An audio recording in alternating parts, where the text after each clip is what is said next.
k'umunsi uhoraho kugeza igihe uzagerayo k'umunsi uhoraho murwanyiwe cyo mbwira nawe ansubiza yitonze ati dore urugamba rurashira guma mu ntabara tubabare wihangane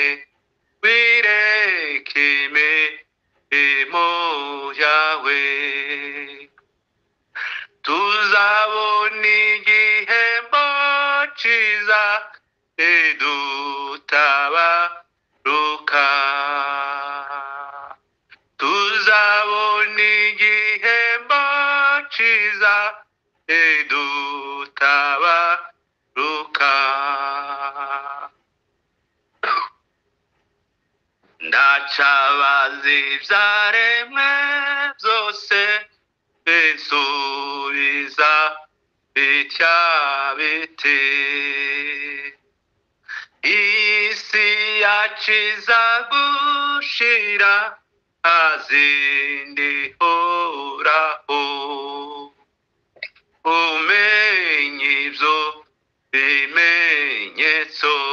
bigaragaza kuza kwe kandi byaremwe uko bingana ziteze impanda ye kandi byaremwe uko bingana ziteze intabaye wishime mu mitima yacu kuko imuhe dari hafi dumure tuzaruhuka tutakibabara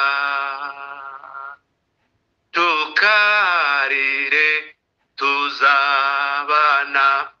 ibyago birateraho ituzabura y'amahoro kwa Yesu mw'ijuru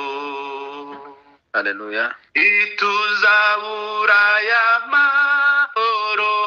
kwa Yesu mw'ijuru haleluya